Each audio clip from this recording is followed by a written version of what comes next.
biasa. Jadi Tuhan cukupkan keperluan kita. Khotbah ini adalah untuk supaya jemaat Tuhan tahu ini cara Tuhan mau memberkati kita. Amin. Nah, saya percaya ada jemaat Tuhan sini mau tahu bagaimana Tuhan memberkati kita. Dan ini adalah khotbah yang perlu.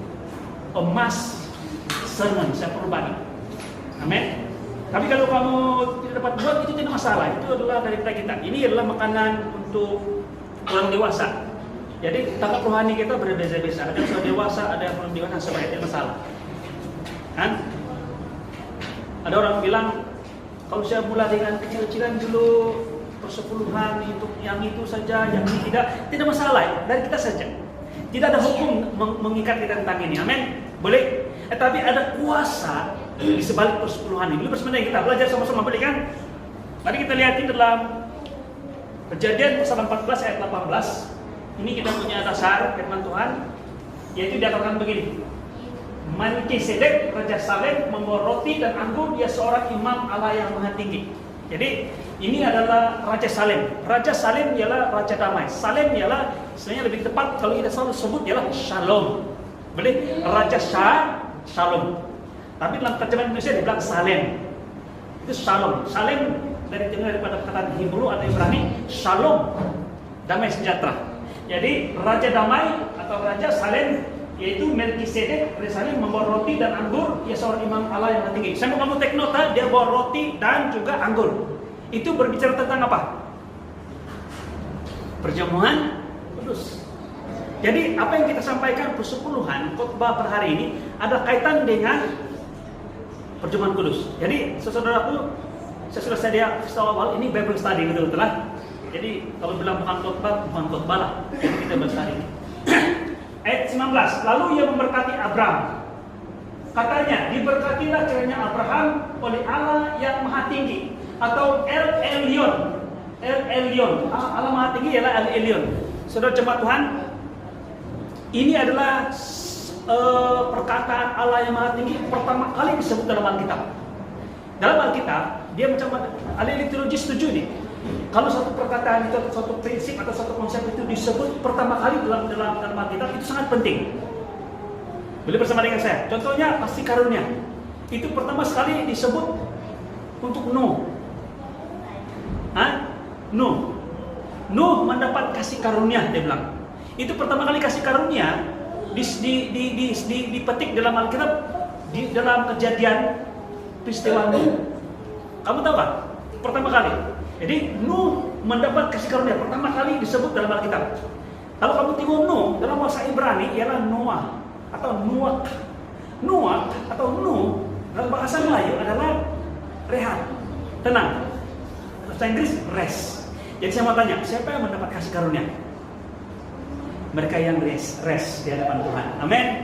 Bukan yang agama, yang sibuk, tidak. Yang mendapat kasih karunia adalah orang yang rest. No. Jadi pertama kali disebut Allah yang maha tinggi atau dalam bahasa Ibrani El Elyon. Itu di sini. Oke. Dalam ayat 20, terpujilah Allah yang maha tinggi El Elyon yang telah menyerahkan musuhmu ke tanganmu, lalu Abraham memberikan kepadanya 1/10 dari semuanya. Amin. Jadi ini adalah pertama kali persepuluhan disebut di dalam Alkitab juga.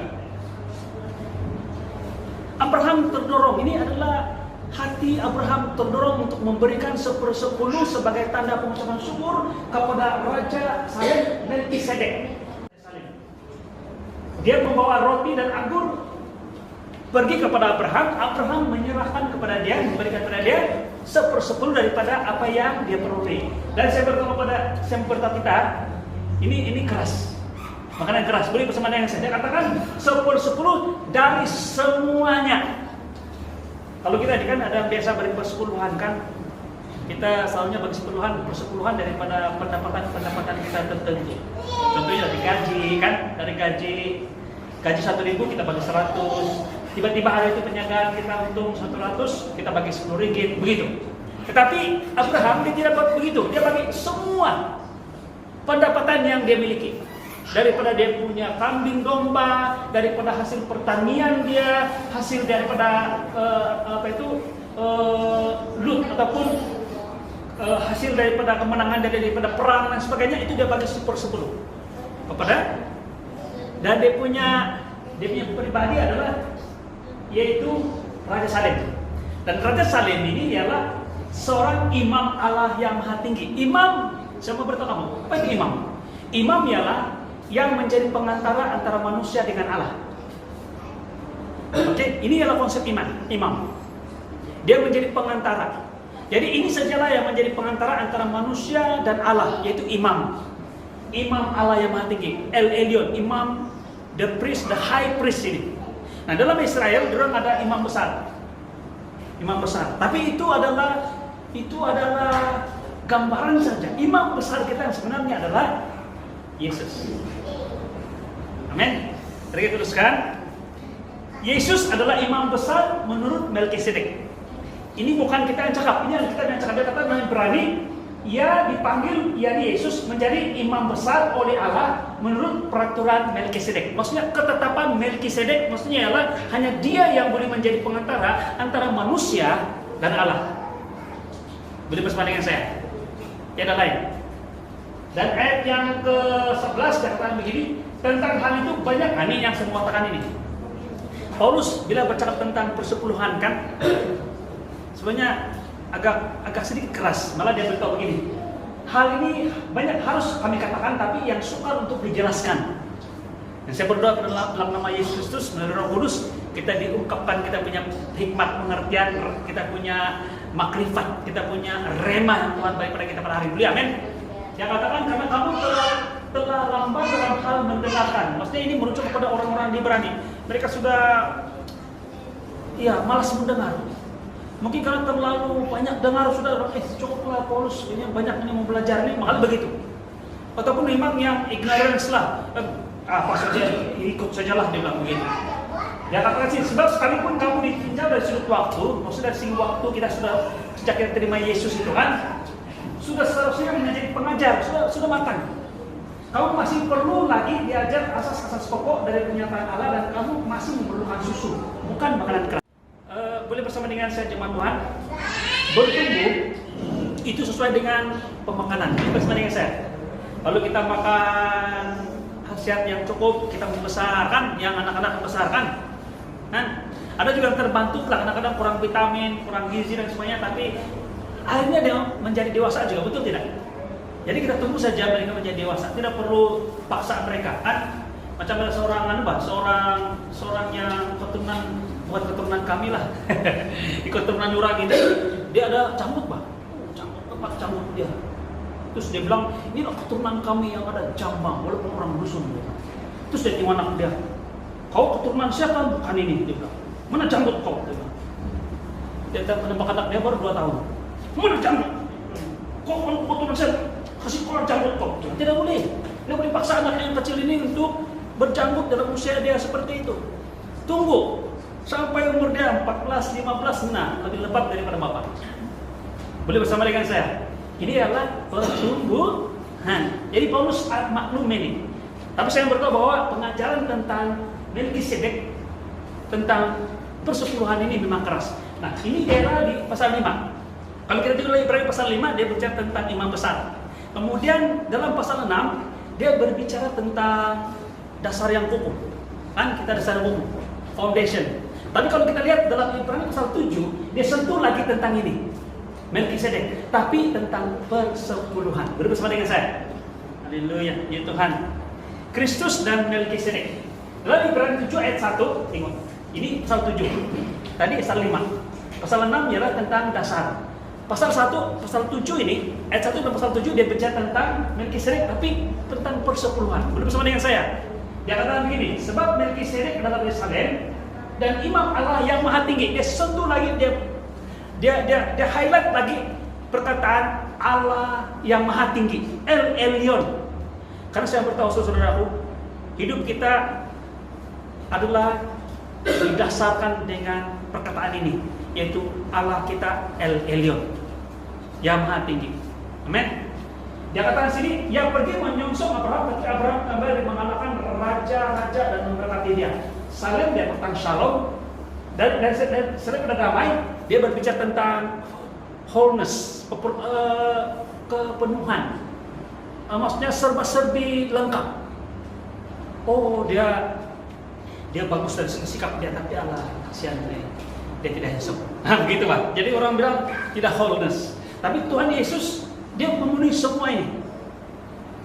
Kamu tahu Tuhan Yesus ini luar biasa. Dia seorang yang penuh kasihan, mengampuni, tapi dia tidak pernah kena injak kepala. Coba kalau kita merendahkan diri di tempat kerja, tahu kena suruh-suruh. Tahu kan Pino? Tidak.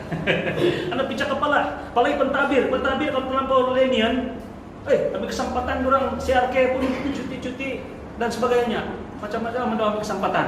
Lambat datang, tidak apa si Dedi itu, dia tidak pernah marah.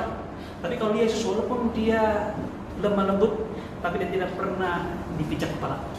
Dan Yesus bukan hanya itu, dia seorang yang sangat keras, tegas. Dia bilang, kalau tidak seorang pun yang tidak akan datang itu, tidak melalui saya, tidak akan masuk dalam kerjaan surga. Dia tegas. Ada satu ketika dia marah-marah, dia kasih tunggang terbalik semua apa yang berlaku, meja-meja yang ada di bait Allah. Dia penuh dengan ketegasan, tapi tidak pernah menyiapkan orang patah. Kalau kita mulai main tegas-tegas, bukan mainlah. Kita mau tegas-tegas pada perempuan kita, anak-anak kita, keluarga kita mulai menyiapkan orang lain sakit hati. Kan? Menyiapkan orang patah hati, kecewa dan sebagainya. Ada yang bilang, saya tidak akan sayang lagi ini. Tapi Yesus tidak. Ini yang luar biasa. Saya berdoa supaya kita memiliki atribut ini. Dan sebenarnya kita miliki. Karena Yesus di dalam saya dalam Yesus. Roh Kudus dalam kita. So mengapa ada buah roh? Kan? Ada buah roh dalam diri kita. Amin. Saya berdoa supaya kita memiliki ini. Karena saya percaya Tuhan mau trigger ini, istiharkan ini dalam diri kita supaya kita tahu bahwa kita memiliki semua atribut apa yang ada pada Yesus Kristus. Kita tegas, tapi tidak sampai menyakitkan hati orang lain. Kita lemah lembut, tapi tidak sampai kena pijak kepala. Wah, luar biasa. Dia katakan sini, kepenuhan dan juga damai. Contohnya Jerusalem. Jerusalem maksudnya kota. Salem yang damai.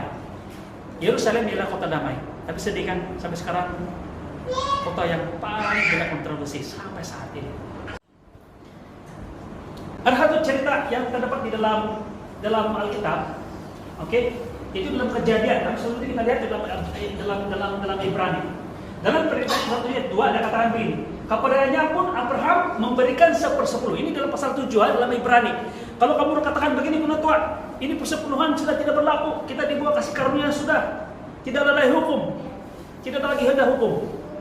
Karena orang melihat bahwa persepuluhan ini seperti hukum. Kau bayar persepuluhan baru kau diberkati. Saya beritahu kita, persepuluhan diberikan atau berlaku di Alkitab ratusan tahun sebelum hukum Taurat diberikan. Waktu Abraham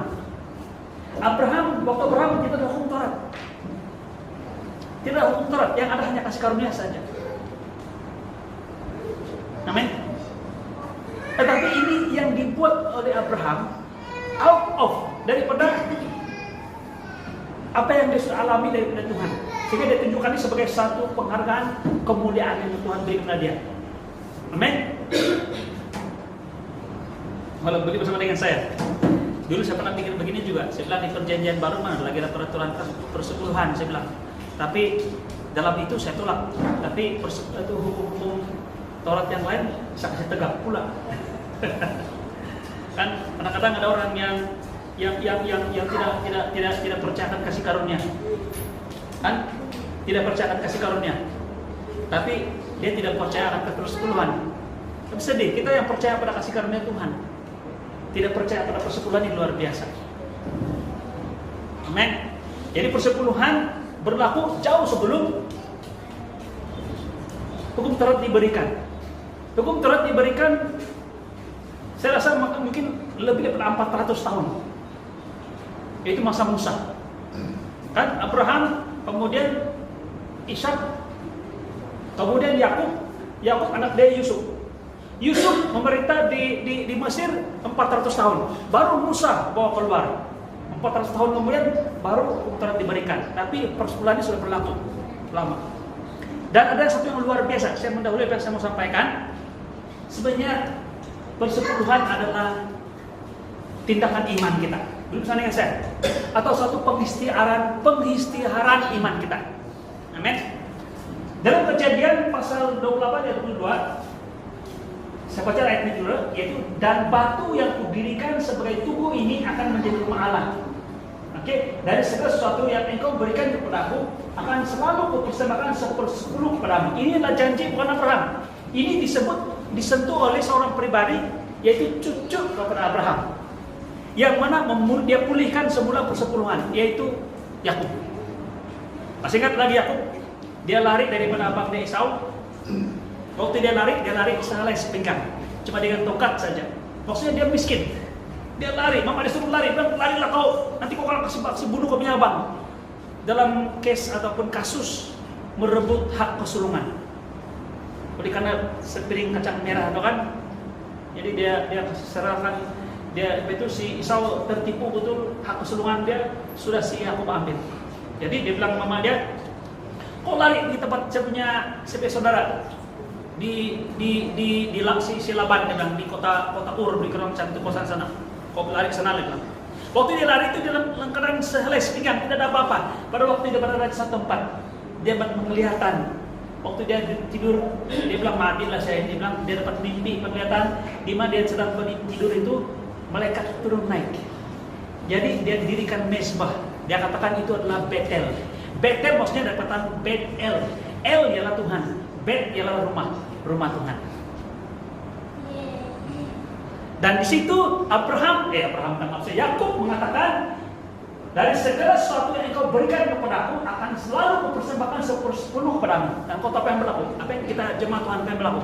Berapa tahun kemudian Yakub kembali semula ke rumah bapak dia, berjumpa dengan abang dia, bukan sehelai sepinggang, tapi dengan penuh berkat.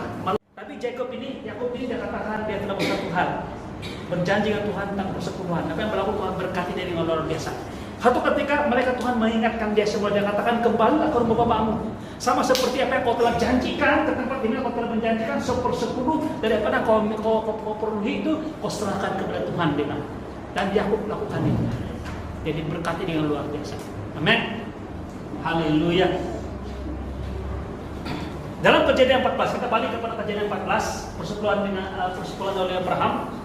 Dia katakan, dan terpujilah Allah yang maha tinggi yang telah menyerahkan musuhmu ke tanganmu. Lalu Abraham berikan padanya 1/10 dari semuanya. Perkataan dari semuanya, saya sudah jelaskan tadi. Perkataan persepuluhan sini dalam bahasa Ibrani itu ini sudah kita bahas tadi. Boleh kan? Perkataan persepuluhan itu dalam bahasa Ibrani ialah yang di atas itu. Saya minta si Ila baca itu. Tidak baca. Oke, dia punya dalam bahasa Inggris atau dalam bahasa Melayu, sebutannya ialah masher. Ini bersama dengan saya, masher. Nah, itu adalah persepuluhan, masher. Di dalam masher itu ada asher. Kamu tahu apa itu asher? Di dalam persepuluhan itu ada asher. Asher itu apa? Kalau kita lihat, asher itu, kita lihat dalam Kejadian 14:23, dia katakan begini. Aku tidak ini sebab mengapa si Abraham mau memberikan persepuluhan itu kepada Tuhan. Kan dia tahu Tuhan yang memberkati dia. Saya ulang balik. Abraham menyerahkan persepuluhan ini kepada imam, yaitu wakil ataupun yang pengantara manusia dengan Allah, yaitu Melkisedek, Raja Salem. Persepuluhan karena dia tahu Allah yang maha tinggi lah yang memberkati dia. Ada satu ketika ini Raja Sodom ini karena orang kena serang oleh satu kumpulan raja-raja dari luar, dan semua orang di Sodom itu kena tawan. Jadi kamu tanya, apa sih Abraham tolong Raja Sodom? Bukan dia mau tolong Raja Sodom, dia mau tolong dia punya adik sepupu, yaitu si Lot. Karena si Lot tinggal di Sodom. Ketika orang diserang, semua kena angkat tawanan, termasuk si Lot. Jadi si Abraham mau selamatkan bukan Raja Sodom, dia mau selamatkan dia punya adik sepupu dia. Jadi dengan tentara dia sedikit, tapi dengan penyertaan Tuhan, orang ini akan kalahkan 3 raja sebenarnya. 3 raja yang pergi menyerang Sodom itu, termasuk yang jadi tawanan ialah Raja Sodom. Jadi semua harta yang dirampas di Sodom pun dapat dirampas balik, termasuklah harta-harta yang dimiliki oleh 3 raja ini. Terus sudah sekarang maksudnya banyak harta. Jadi yang menang ialah dalam peraturan dahulu, siapa yang menang dia akan mendapat itu Lot, dia itu dia punya harta. Jadi Abraham dapat semua harta 3 raja ini, termasuk harta si Sodom, Raja Sodom yang dirampas. Jadi Raja Sodom begini, dia bilang begini, aku tidak akan mengambil. Oke, ini jawaban Abraham. Tapi saya begini, Raja Sodom bilang, Abraham, kau ambillah semua itu harta yang saya punya itu, yang kau selamat balik. Ini sudah punya harta, ini kan yang 3 raja ini ada sudah rampas banyak negara punya harta. Jadi si itu Abraham dapat semua, termasuklah harta Raja Sodom. Jadi Raja Sodom offer dia bilang, kau sudah selamatkan saya, kalau gitu saya punya harta pun kau ambillah semua. Tidak kasih balik sama saya. Cuma saya mau yang laki-laki, dia bilang. Kamu paham nggak? Saya mau itu laki-lakinya, saya mau, dia bilang. Yang semua dia punya. Kamu tahu masalah Raja Sodom nggak? Diorang semua gay. Jadi dibilang si itu Raja Sodom, Abraham, kau ambil ini harta yang dari Sodom punya, yang saya punya harta ini, kau ambil lah. Cuma saya mau tuh, saya punya gundik jantan saya itu lelaki saya mau juga. Begitu lebih kurang, saya kasih kasar sedikit, saya punya supaya orang paham. Tapi dibilang si Abraham, tidak apa, kau ambillah semua, balik semua. Dia bilang, kau punya harta, kau punya, bisa ambil yang bukan Sodom punya saja. Ya kata begini, aku tidak akan mengambil apa-apa dari kepunyaanmu, walaupun saya sudah selamatkan, saya hak semua ambil, kau offer saya tidak mau. Dia bilang, karena satu persekutuan benar atau kalian pun tidak. Supaya engkau jangan dapat berkata, aku telah membuat Abraham menjadi kaya. Dia bilang, nah saya beritahu kamu sini. Abraham menjadi kaya. Dalam perkataan persepuluhan itu ialah maser. Kaya dalam bahasa Ibrani ialah aser. Maksudnya ada kekayaan dalam persepuluhan. Nah, saya mau kamu establish ini. Walaupun dalam konteks ini semua material, tapi kekayaan kita sebagai orang Kristen tidak semestinya dalam hal material. Tapi material termasuk bersama dengan saya. Dan jadi bukan karena khotbah ini maka berlomba kita mau cari harta, tidak. Kita sudah memiliki itu di dalam Yesus Kristus. Amin. Haleluya. Oke. Jadi kekayaan bos banyak harta. Kekayaan dan banyak harta tidak semestinya kamu kaya. Ada orang kaya tapi tidak banyak harta. Ada orang banyak harta tapi tidak kaya. Walaupun nampak kaya. Karena waktu dia sudah banyak harta, hidup dia tertekan, hidup dia orang bilang stres banyak, macam mana supaya orang tidak curi duit saya, pasang banyak CCTV, kan macam-macam, dibilang banyak pekerja saya menipu orang itu, macam-macam masalah dia, kan mungkin banyak harta tapi dia punya jiwa tertekan. Ada orang kaya tapi dia terbaring di atas katil, dia punya pekerja yang menikmati kekayaannya. Ada orang tidak ada harta atau tidak ada duit, bukan sekarang tidak ada duit, mungkin tidak banyak duit tapi kaya, dan itu adalah bicara tentang Anda dan saya. Tapi Tuhan mau memberkati kita dengan luar biasa. Amin. Saya percaya ini, sekali saya katakan ini, kalau kita ada keperluan 1.000, Tuhan akan bagi kita 1.000, malah lebih. Kalau kamu ada keperluan pada saat ini 10.000, Tuhan akan bagi kamu 10.000, tepat pada waktunya, malah lebih. Jikalau kita perlu 1 juta, biasa bilang juta-juta ini, woi makmur nih. Kita perlu, bukan kita minta, tapi kita perlu. Tuhan bilang dia ini kau beli itu bangunan itu KRK sana dia di tengah bandar. Kita kerja di gereja. Sekarang sedang-sedang dia punya sana 6 juta, 7 juta lah. Kalau kita perlu dan Tuhan mau rancangan itu, Tuhan mau kita beli, Tuhan akan sediakan keperluan kita. Amin. Haleluya. Saya berdoa kita pada hari ini. Saksian. Setiap pagi kita bangun pagi. Sebelum kita pergi, kita cium anak-anak kita punya pipi, kita sudah cium ini produk. Kita sudah cium ini orang. Yaitu satu nama, Colgate. Malah kita masuk ke mulut kita lagi. Colgate. Pemilik syarikat Colgate adalah seorang bernama James Colgate. Dia orang Britain sebenarnya, tapi dia telah berhijrah ke mereka dan dia buat syarikat. Pada mulanya dia buat syarikat sabun saja. Soap. Jadi sabun-sabun macam bukan Colgate. Itu Colgate itu yang jenama Colgate sebenarnya semua pun ada sabun. Dia mengalami banyak tekanan dalam bisnis dia, tidak boleh berkembang. Tapi orang ini sangat setia pergi Bible study. Dia pergi Bible study di SIDDOB. Haleluya. Itu job sah. ini ada serius belakang kamu ini. Tapi dia rajin pergi Bible study. Dan pada waktu dia mendengarin, bisa dengar. Jemaat Tuhan dengar nih. Waktu dia dengar khotbah tentang persepuluhan ini, mata dia terbuka. Dia bilang, saya tahu bahwa di persepuluhan ada kekayaan.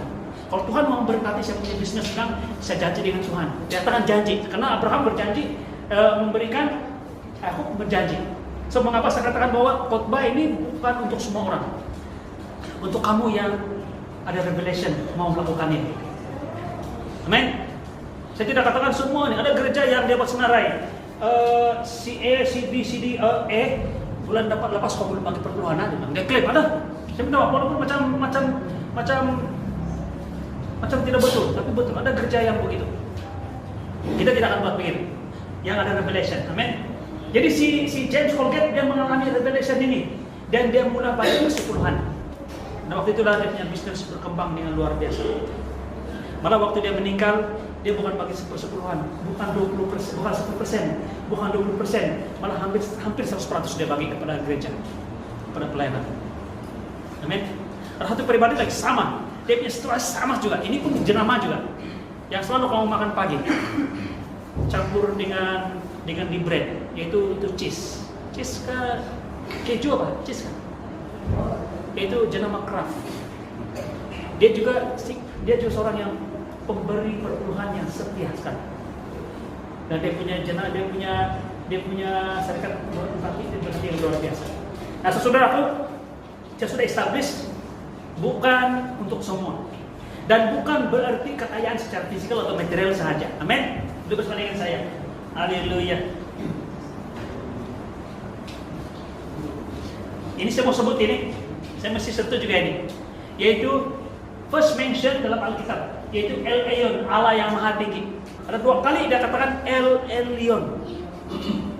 Apabila dia katakan Allah yang berkati, Allah yang Maha Tinggi yang berkati kamu, Abraham, dia bilang Abraham sadar dan convinced, dia yakin bahwa Tuhanlah yang berkuasa, yang sangat tinggi, yang memberikan kepada dia berkat yang dia perlukan. Akhirnya itu memberi kekuatan pada dia untuk memberi persepuluhan. Amin. Haleluya, ya Tuhan. Dalam Ibrani disebut lagi pasal 1 dia katakan begini, sebab Melkisedek adalah Raja Salem, ini ditulis oleh Paulus. Dan imam Allah yang Maha Tinggi, El Elyon, yang pergi menyusul Abraham ketika Abraham kembali dari mengalahkan raja-raja dan memberkati dia. Maksudnya kita tahu bahwa yang memberkati saya adalah Allah yang Maha Tinggi. Amen. Ini adalah kisah yang luar biasa dalam perjanjian lama, yaitu seorang raja bernama Nebukadnezar. Dia terlalu sombong betul. Dia terlalu sombong. Dia bilang satu hari kan dia pergi sana, dia pergi di, biar saya baca lah kan secara kitab lah, mau kasih baca kitab. Dia kata begini. Sebab setelah lewat 12 bulan, ketika ia sedang berjalan-jalan di atas istana raja di Babil, raja begitu jalan. Berkatalah raja, bukankah itu Babil yang besar itu, yang dengan kekuatan kuasaku, dengan kuasaku untuk kemuliaan kebesaranku, dua kaliku, telah ku bangunkan menjadi kota kerajaan, dia bilang. Dia maksudnya bangga, kalau bukan saya, dia bilang, saya lah dia bilang. Kemudian ayat 1, raja belum habis berbicara, ketika itu suatu suara dari langit kepadamu, saudara langit, kepadamu dinyatakan ya Nebukadnezar bahwa kerajaan telah beralih daripadamu. Engkau akan dihalau dari antara manusia, di tempat tinggalmu akan ada di antara binatang di ladang. Kepadamu akan diberikan makanan rumput seperti kepada lembu, dan demikianlah akan berlaku atasmu sampai 7 masa berlalu, sehingga engkau mengakui bahwa yang Maha Tinggi berkuasa atas kerajaan manusia dan berikan kepada siapa yang dikehendakinya. Sehingga sila ayat kitab ini yang diambil untuk dasar orang cakap bodoh macam lembu. Oke. Nah, itu saya tafsiran dari hati itu.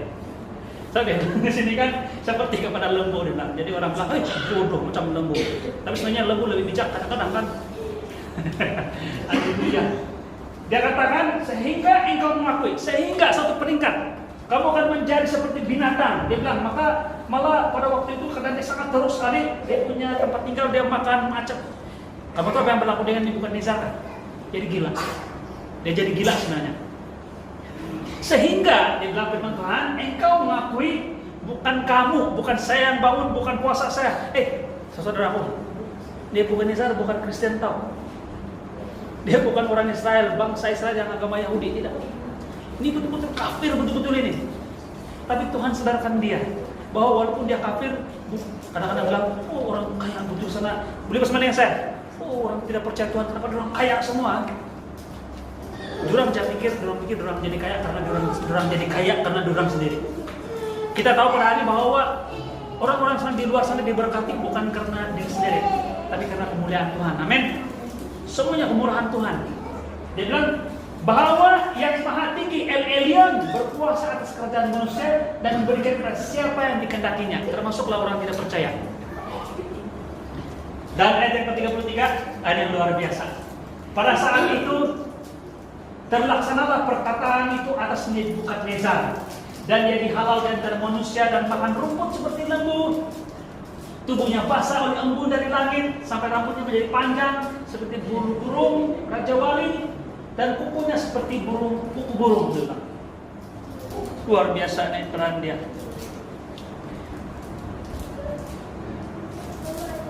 Wah, haleluya. Sebelum kita pilih persekutuan dan perjamuan kudus, ini saya mau tutup dengan ini, sangat penting. Ketika Nebukadnezar bilang, kalian jangan tahu, Tuhan Daniel lah yang maha tinggi, yang berkuasa. Dia yang meletakkan saya menjadi raja. Dia bilang dulu tuh. Saya ingat kalau ada Kristen waktu itu, si Nebukadnezar sudah jadi orang Kristen. Dia percaya pada Yesus Kristus. Amin. Pada waktu itulah dia dipulihkan. Amin. Nah, saya mau tengok. Ini saya mau tutup dengan ini. Apa kaitan persepuluhan dengan perjamuan kudus? Kalau kita lihat di ayat 18, dia bilang Melkisedek tidak saling membawa roti dan anggur. Apa roti dan anggur? Dia di tangan kanan dan kirinya dia bawa roti dan anggur. Kan? Ia seorang imam Allah Maha Tinggi. Lalu yang berkata Abraham, diberkatilah kiranya Abraham oleh Allah yang Maha Tinggi, pencipta langit dan bumi. Sedapat revelation pada pagi hari jemaat Tuhan, ketika kita mengambil perjamuan kudus, kita melihat bahwa yang memberi kita perjamuan kudus bukan penutup, tetapi kita melihat Yesus yang beri kita perjamuan kudus. Dia katakan inilah tubuh dan ini darah saya. Pada waktu itu ini yang berlaku. Katanya diberkatilah kiranya Abraham Allah yang Maha Tinggi, pencipta langit dan bumi. Pada waktu kita menerima roti dan anggur, sebenarnya Tuhan sedang berbicara dengan kita. Roh Kudus sedang berbicara dengan kita. Yesus sedang berbicara dengan kita. Dia katakan diberkatilah anak saya ini yang ambil perjamuan kudus ini. Amin. Dia katakan oleh Allah yang Maha Tinggi, oleh El Elyon. Jadi waktu kita ambil perjamuan kudus, saudara jemaat Tuhan, amin, bilang. Karena kita Roh Kudus sedang berdoa untuk kita diberkati oleh Allah yang Maha Tinggi. Dan apa kita punya balasan? Dia katakan begini, terpujilah Allah yang Maha Tinggi yang telah menyerahkan musuhmu ke tanganmu. Lalu Abraham, ini respon Abraham, dia telah menerima anggur dan roti, berbicara tentang Yesus yang mati di kayu salib untuk dia. Kamu tahu kabar Abraham percaya pada Injil yang kita percaya sekarang? Abraham percaya betul bahwa satu hari nanti dari keturunan dia akan lahir seorang pribadi yang dipanggil Mesias atau Juru Selamat. Dan kematian dia menyelamatkan dia. Abraham percaya itu melebihi atau mendahului daripada sejarah. Tapi ketika dia percaya, walaupun itu belum berlaku, dia mengalami keselamatan, malah pembenaran. Masih ingat lagi pada waktu Abraham dibawa keluar daripada kemah dia, waktu itu dia punya iman jatuh, sudah Tuhan datang, dia katakan akulah El Shaddai, Allah yang Maha Tinggi. Terus dia bilang si Abraham, macam mana ini Tuhan, dia semakin lemah, istri saya mandul. Kau bilang saya ada keturunan, tapi saya beritahu kamu, saya punya pekerja lah, si Eliezer itu lah, anak dia lah yang nanti waris saya punya harta ini. Dia bilang. Tuhan bilang tidak. Mari, dia bilang. Mari, saya akan lihat kau di luar sana. Dan dia lihat bintang. Kau mau tahu apa yang dia lihat di bintang-bintang?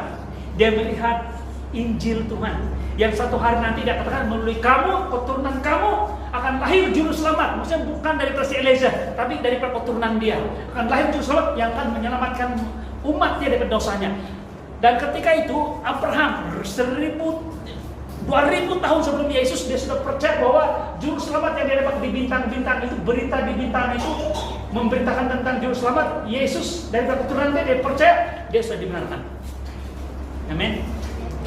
Ketika dia nampak Raja Salem membawa roti dan anggur, dia nampak pengorbanan Yesus, dia nampak kematian Kristus, dia nampak pembenaran yang dia terima, dia nampak oleh karena Yesus menjadi sakit, dia menjadi sembuh. Dia melihat Yesus yang menjadi miskin supaya dia menjadi kaya. So mengapa dia bilang melihat itu, dia katakan lalu Abraham berikan kepadanya 1/10 daripadanya. Mari kita lihat apakah perbedaan atau bukan perbedaan, apakah kesinambungan antara perjamuan kudus dan persepuluhan. Semua jemaat Tuhan semua kamu hafal ini, berikan. Kamu kasih tag ini. Kalau kamu tanya, kamu kena tanya lah. Misalnya exam lah kan, tapi di luar sana. Apa dasar kamu bagi persepuluhan? Dia bilang. Pernah tanya kan, apa dasar kau bagi persepuluhan? Ada dalam Alkitab. Ini ayatnya. Inilah ayatnya. Dia katakan, dan disinilah manusia-manusia panah menerima persepuluhan. Dan di sana ia, yang tentang dia diberi kesaksian bahwa ia hidup. Nah, kalau terjemahan bahasa Indonesia dia tidak begitu jelas. Kalau kita lihat dalam bahasa Inggris begini dia punya maksud. And here mankind, maksudnya orang yang panah ini receive tithe. Jadi bilang kamu bagi persepuluhan, yang terima ialah gereja. Yang urus ialah bendahara gereja. Semua adalah manusia panah, betul tidak? Bukan kita bilang, ada orang bilang, oke, saya mau bagi persepuluhan, tapi saya tidak mau bagi pada gereja, saya mau bagi sama Tuhan, dia bilang. Jadi dia ambil duit begini. Saya kasih buat Tuhan. Jadi apa yang tinggal di atas kau punya, apa yang jatuh di bawah saya punya, dia bilang. Jadi dia ambil duit tabal, dia kasih buang di atas, buang, nah ambillah Tuhan, dia bilang. Jadi yang jatuh balik dia punya. Jadi tiadalah yang Tuhan punya. Tidak. Prinsip dia begini, persepuluhan dibagi kepada gereja, yaitu manusia-manusia panah. Maksudnya kita semua yang sini menerima itu duit. Tetapi dia katakan, but they, di sana, di surga, he, maksudnya Tuhan, receive them. Tuhan menerima persepuluhan itu dalam konteks iman. Saya beritahu kamu, kenapa? Of whom, dia bilang, of whom it witness that he live. Saya ulang balik dalam bahasa Indonesia. Bahasa Indonesia dia katakan begini. Di sini manusia panah menerima persepuluhan, betul kan? Kita bagi pada gereja. Dan di sana iya, dia bilang maksudnya dia menerima. Tapi dari segi iman, dia terima iman kita. Dia lihat, oh si Jasper bagi duit persepuluhan, dia sangat percaya dia sudah diberkati, sehingga dia sanggup bagi pada gereja. Jadi Tuhan menerima iman itu. Amin. Iman itu yang tentang dia diberi kesaksian. Maksudnya pada waktu kita bagi persepuluhan, boleh bersama dengan saya. Waktu kita bagi persepuluhan, kita bersaksi bahwa Allah saya hidup. Saya ulang balik. Pada kita bagi persepuluhan, kita sebenarnya sedang menyatakan sesuatu. Kita sedang mengistiharkan bahwa ia hidup. Perjamuan kudus pula apa? Perjamuan kudus setiap kali kau makan roti dan minum cawan ini, kau memberitakan kematian. Kita istiharkan dia mati. Perjamuan kudus istiharkan Yesus mati. Persepuluhan istiharkan bahwa dia hidup. So mengapa Raja Salem bawa roti dan anggur perjamuan kudus? Abraham istiharkan ketika dia menerima perjamuan kudus, dia terima, dia istiharkan bahwa Yesus telah mati untuk dia. Tapi ketika dia memberi persepuluhan, dia memberi kesaksian bahwa Allah saya hidup. Amin. So mengapa dua-dua ini perjamuan kudus dan juga persepuluhan ini jalan sama-sama? Tadi herankan, kita di gereja kita hanya mengatakan, kita hanya mengistiharkan kematian Kristus di perjamuan kudus, tapi kita jarang-jarang mengistiharkan dia hidup melalui persepuluhan. Nah, sekali lagi jemaat Tuhan, firman Tuhan hari ini bukan untuk semua orang. Dan saya tidak kasih karena orang bilang, sebenarnya sengaja dikasih karena saya. Dia sengaja tampar semua orang supaya saya pun kena. Nah, tidak begitu kan?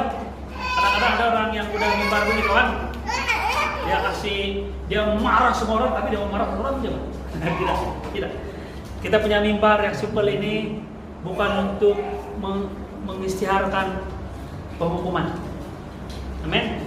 Kita tidak gunakan ini untuk mau menyindir ataupun mengenahkan orang. Tapi saya mau, ini adalah hati saya pribadi sebagai jemaat, sebagai kepala jemaat, yaitu saya mau kita semua diberkati. Dan ini adalah cara Tuhan. Amin. Kalau kamu mau diberkati dengan begitu luar biasa, nampak tangible, istiharkan bahwa dia mati melalui perjamuan kudus, dan istiharkan dia hidup berdasarkan persepuluhan yang kita bagi. Amin. Sekali lagi saya beritahu bahwa lakukan sesuai dengan suara Tuhan dalam hati kamu. Amin. Kalau kamu tercabar untuk menjadi seperti Encik James Colgate, bukan Darlie ya, bukan juga apa yang satu lagi itu, Fresh and White, James Colgate, biar Tuhan yang bicara hati kamu. Amin. Amin. Saya percaya kita semua diberkati. Mari kita berdoa.